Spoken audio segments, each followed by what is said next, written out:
ఒలైవ్ press అంటే ఏం లేదమ్మా, అది ఒక కెమికల్చర్ లాంటిది. అంటే ఒలైవ్ అనే ఫ్రూట్ లో నుంచి ఆయిల్ ని బయటకు తెస్తాడు.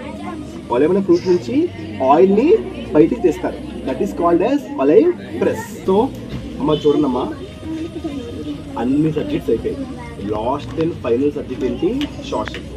సో ఈ ఆయిల్ ని బయటికి తెస్తారు. That is called as olive press. ఓకేనమ్మా.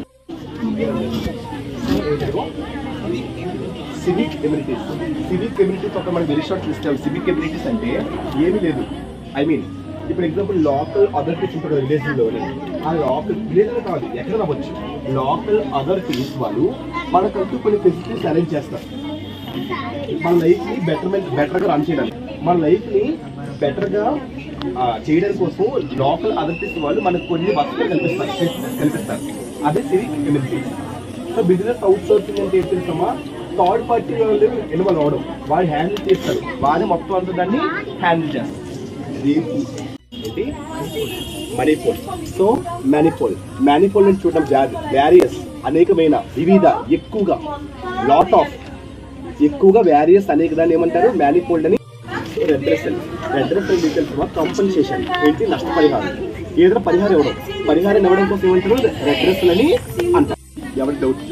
ఒలైవ్ ప్రెస్ అంటే ఏం లేదమ్మా, అది ఒక అండ్. సో ఏంటనే డౌట్? సెడిషన్ అంటే దేశద్రోహం.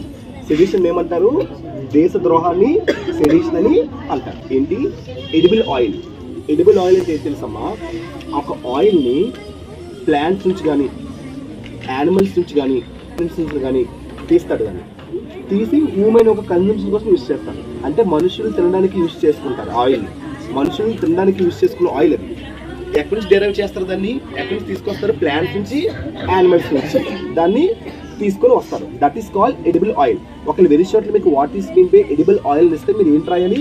Edible oil is an oil, it is derived from the plants and animals for human consumption అని రాసే చాలు, మీకు 1 మార్క్ పడిపోద్ది. క్లియర్? ఏంటి? మనీఫోల్డ్.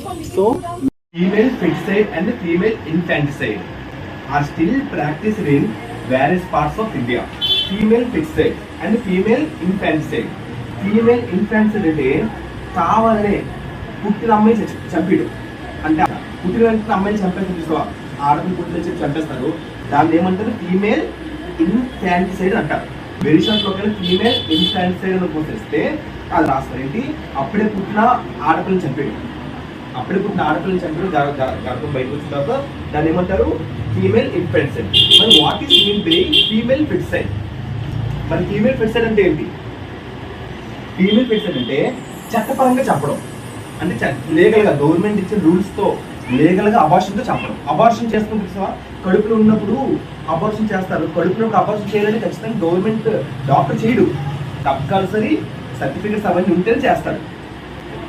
దాన్ని ఫీమేల్ ఫిక్సెడ్ అంటారు. అంటే వాళ్ళు ఇష్టపూర్వకంగా చంపేదాన్ని female fixed.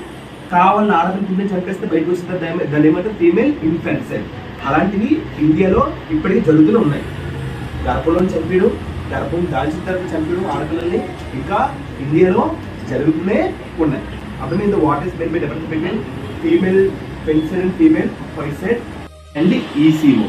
Full fixed and female fixed and ECO full forms ఏంటి? FPO and ECO. FPO mark అంటే ఏంటి తెలుసా? అది ఫుడ్ ప్రొడక్ట్ ఆర్డర్. ఏంటి? ఫుడ్ ప్రొడక్ట్ ఆర్డర్ లేదా ఫ్రూట్ ప్రొడక్ట్ ఆర్డర్. ఇది ఫుడ్లోనే అవ్వచ్చు, ఫ్రూట్స్లోనే అవ్వచ్చు. దాని మీద సర్టిఫికేట్ ఇవ్వడం, ఇది మంచివా, క్వాలిటీ వారి. నెక్స్ట్ ఈసీఓ అంటే ఎన్విరాన్మెంటల్ ఇది సేఫ్. ఎన్విరాన్మెంటల్ ఇది సేఫ్, ప్రకృతి పరంగా ఇది సేఫ్. ప్రకృతి పరంగా సేఫ్ వచ్చేదాన్ని ఏమంటారు? ఈసీఓ మార్క్ అని అంటారు. That's the difference between FPO and ECO. Okay? Federalism. What is meant by okay? Federalism. What is meant by federalism? అంటే ఏంటి? Can anyone? Division of power. ఏంటి? పవర్ ని డివైడ్ చేయడం. అందరూ పాజిటివ్. ఏంటమ్మా? పవర్ ని డివైడ్ చేయడం. Federalism is nothing but power ని డివైడ్ చేయడం. Division of power. ఎలా డివైడ్ చేస్తారు? సెంట్రల్ గవర్నమెంట్ కొంత పవర్, స్టేట్ గవర్నమెంట్ కొంత పవర్, ఆర్ రీజనల్ గవర్నమెంట్, ప్రాంతీయ గవర్నమెంట్. సెంట్రల్ గవర్నమెంట్ కి ఆ పవర్ అనేది డివిజన్ ఆఫ్ పవర్ అనేది కొంత సెంట్రల్ గవర్నమెంట్ కి వెళ్తుంది, కొంత వచ్చి స్టేట్ గవర్నమెంట్ ఆర్ ప్రాంతీయ ప్రభుత్వం రీజనల్ గవర్నమెంట్ కూడా వెళ్తుంది. రాష్ట్ర ప్రభుత్వానికి కొంత వెళ్తుంది, కేంద్ర ప్రభుత్వానికి కొంత వెళ్తుంది ఈ యొక్క పవర్. అదే ఫెడరలిజం. ఫెడరలిజం ఈజ్ దాని రాష్ట్ర వెరిషన్ తెలిస్తే federalism is a power division of power divided into central government and state government or state government / regional government. అలా రాస్తే చాలు. ఈ ఫుల్ మార్క్స్ అనేవి 10.